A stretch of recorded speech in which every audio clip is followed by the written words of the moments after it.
Nah, Mbak, dari kenapa sih awalnya kita membuat produk green coffee? Apa karena memang permintaan pasar yang sangat membutuhkan atau gimana? Jadi gini, kita lihat pada saat ada perkembangan khasiat dari green coffee tadi itu, mungkin di luar sana sudah membuat kapsul. Mungkin kita pernah tahu ada kapsul green coffee yang bisa menurunkan kadar kolesterol ya kalau saya kemarin itu. Jadi kita coba berinovasi bagaimana green coffee ini dibuat dalam bentuk saset, diminumnya tidak seperti minum obat. Mungkin orang kalau dibuat obat kapsul itu kan kayak aduh minum obat lagi nih. Tapi kalau dibuat dalam bentuk saset, dalam bentuk ya minum kopi seperti apa mungkin kayak sekarang minum biasa gitu. Jadi orang tidak ada aduh minum obat lagi nih. Enggak sebenarnya. Jadi dibuatlah inovasi seperti itu. Jadi kita ikutin perkembangan. Permintaan pasar seperti apa gitu ya. Kalau untuk permintaannya sendiri gimana kok Bang lihat? Sudah ada beberapa yang memang tertarik dengan produk green coffee. Yang kepingin diet ya.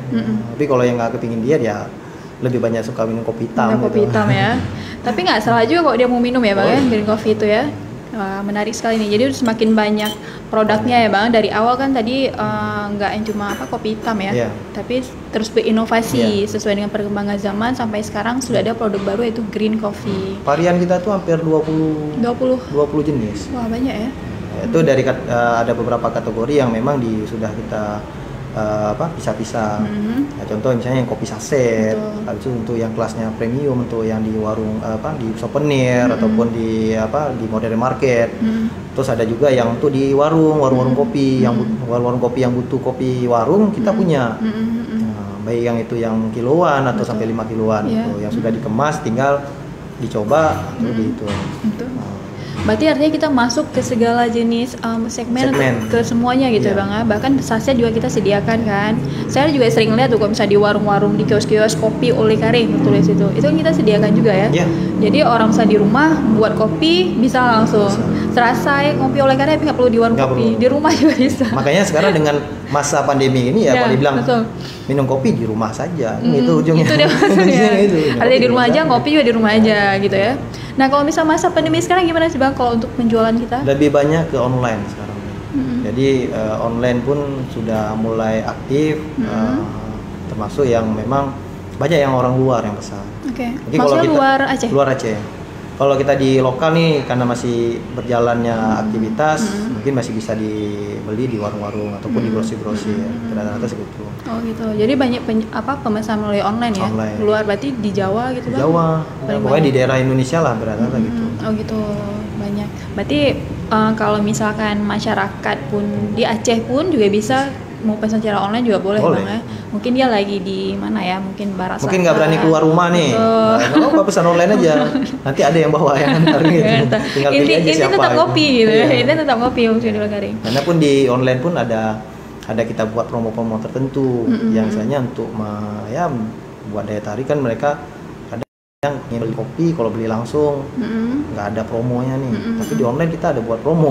Oh gitu. Sekarang masih ada promo juga Bang? Masih. Apa itu Bang promonya? Ada yang beli 2 gratis 1, ada yang beli 1 gratis 1 gitu. Itu semua jenis? Semua merek dari kopi Oleh Karing? Produk tertentu aja. Oh produk tertentu aja. Yang memang kita angkat supaya lagi itu sama promosi ya. Contoh ada beberapa produk yang memang kita angkat untuk satu ngangkat brandnya, termasuk brand Sanger. Sanger kan lagi booming di Aceh sebenarnya. Kita punya produk Sanger tuh udah hampir 4 tahun yang lalu. Sanger baru booming mungkin 2 tahun belakang ini ataupun ya orang ya semenjak tamu udah datang asal mau minum kopi pasti nggak lupa dengan namanya Sanger selain kopi hitam. Minum espresso pun juga Sanger espresso dibilang. Pokoknya dia nama Sanger. Gitu. Nah, jadi ya begitulah. Berarti produk yang kita gini ya Bang, kalau memulai usaha ini kita harus pintar-pintar melihat permintaan pasar juga ya Bang, agar kita tidak ketinggalan gitu ya, tidak tertinggal. Jadi kita harus terus berinovasi. Kalau tidak mungkin lah dari tahun 1960 sampai sekarang masih bertahan dan namanya juga masih sangat melekat di ingatan masyarakat gitu kan. Karena gini loh Bang, saya punya pengalaman teman saya dari luar daerah ataupun saudara saya sendiri, kalau ke Aceh balik lagi ke sana, teman-teman jangan lupa bawa kopi dan dia akan mencari kopi Oleh Karing gitu. Saya juga nggak tahu kenapa harus kopi Oleh Karing, karena menurut teman-teman di sana karena ini memang lebih enaknya sih Kak, kata kayak gitu. Jadi dia cari memang kopi Oleh Karing gitu. Nah Bang, ini juga kan oleh-oleh juga ya? Iya, oleh-oleh juga ya kita. Kalau misalkan orang mau cari oleh kopi Ulekaring ini selain di showroom dan cafe ini di Lamberg ini di mana aja Bang bisa didapat lagi? Di Ulekaring ini Simpang 7 ada beberapa tempat, ada beberapa titik memang. Di depan Masjid Ulekaring. Ya. Itu. Satu lagi di Penayung. Di Penayung. Penayung itu kebetulan kita ada outlet khusus. Outlet khusus memang. Ulekaring. Di situ ada tempat minum kopi juga. Selain di tempat kita juga ada sediakan di souvenir-souvenir. Mungkin souvenir di beberapa tempat yang sudah ngambil produk kita. Mungkin kalau misalnya masyarakat lebih familiar di souvenir, produk kita ada. Oh, kepingin beli di tempatnya Ulekaring sendiri, kita ada tempatnya. Nah, mau di Ulekaringnya sendiri di Simpang 7, pas bertepatan dengan Masjid Ulekaring. Satu lagi ya di Jalan Lamberg ini. Tersedia ya? Tersedia. Kalau yang di showroom dan cafe di Lamberg ini kita buka dari hari apa? Setiap hari kita buka apa gimana? Ini Senin sampai Sabtu. Senin sampai Sabtu. Kalau yang di outlet, kita namanya outlet di Simpang 7 outlet itu setiap hari buka dari pagi jam 8 sampai jam 10 malam. Itu kalau yang di outlet. Tapi kalau yang di showroom ini bukanya dari jam 8 atau jam 9 sampai jam 5 sampai jam 5 sore. Oke. Nah, Syedalun. Jadi kalau mau cari oleh-oleh kopi untuk keluarga ataupun untuk teman-teman nih bisa langsung ke outlet yang di depan Masjid Ulekaring juga ada ya. Di situ juga bisa didapat maupun juga di showroom dan cafe kopi Ulekaring yaitu di Lamberg. Di sini selain menyediakan beragam produk juga di sini nih Syedalun, kita juga bisa langsung menikmati kopi. Jadi mungkin sembari menunggu lagi dikemas-kemas kan, ngopi dulu gitu kan.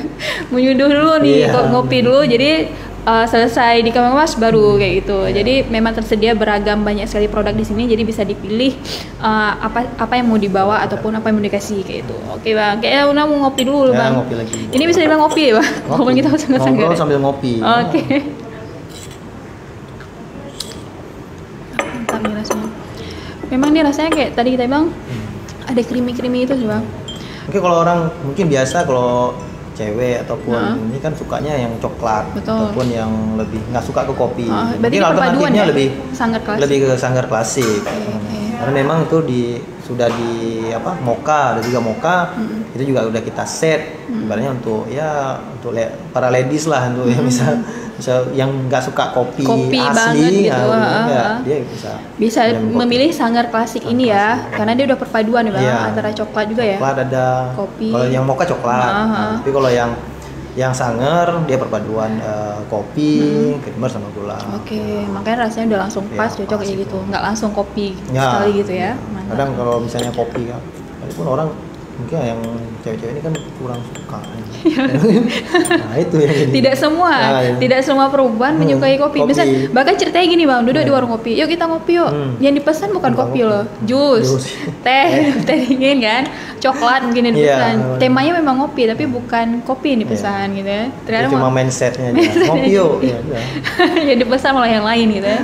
Tapi pun nggak menutup kemungkinan sekarang pun cewek-cewek juga ada atau ladiesnya udah mulai suka sama kopi hitam. Nah, kenapa? Mungkin tren tadi ini ya, tren ngopi sekarang sudah banyak ke yang modern dengan cara penyajian yang lebih profesional ataupun dengan mesin-mesin atau peralatan yang memang sudah lebih modern lah ibaratnya.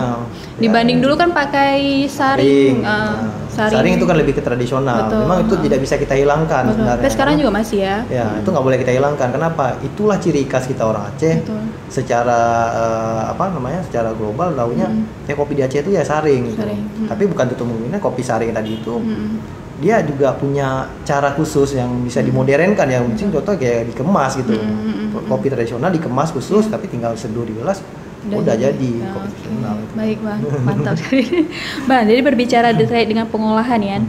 Jadi kan kalau sekarang kan Una ada apa informasi sih sebelumnya kan dari tahun 1990 kita pengolahan secara tradisional masih tradisional sekali. Nah kalau untuk sekarang kayak mana Pak? Apakah kita masih mempertahankan yang tradisional itu atau sudah kita beralih ke modern kayak ala-ala? Secara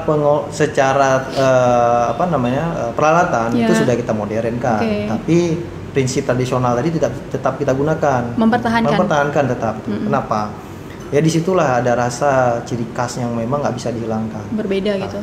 Kenapa kita menggunakan mesin yang canggih sekarang? Mungkin ya di Aceh sendiri industri yang betul-betul memikirkan masalah mesin ataupun peralatan yang canggih ini ya saya lihat cuma Olekaring yang ada karena menggunakan hot air.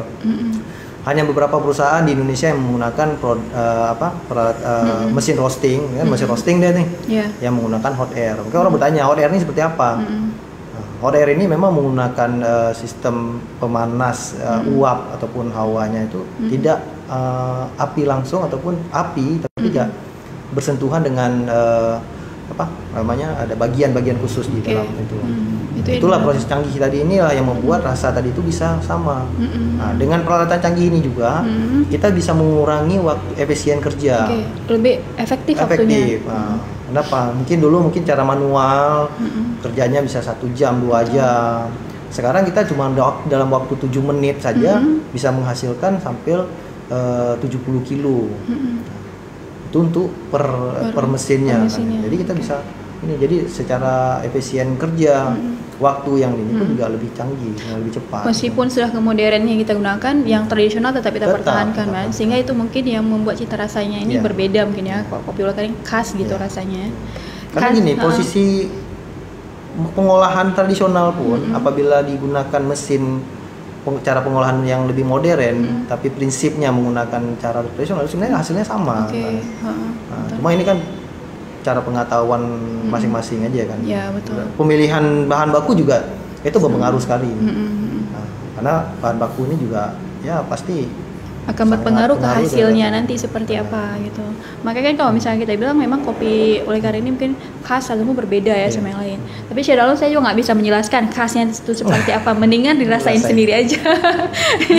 Karena setiap lidah tuh berbeda ya. Jadi saya nggak bisa menggambarkan seperti apa gitu. Jadi lebih baik mendingan rasain sendiri aja deh gitu. Jadi lebih tahu oh ya seperti ini rasanya gitu. Nah, ini sudah hampir habis juga nih saya minum nih. Kayaknya nanti bakal nambah lagi nih. Tapi ini banyak pasti ya. Mungkin mau rasain semua varian tuh nggak apa-apa juga. Habis itu mabuk nggak?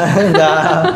Yang penting sanggup minum. Oh gitu. Nah, ini yang khawatir saya nanti udah saya taruh gelas semua nggak sanggup minum. Nggak sanggup minum pula. Baik.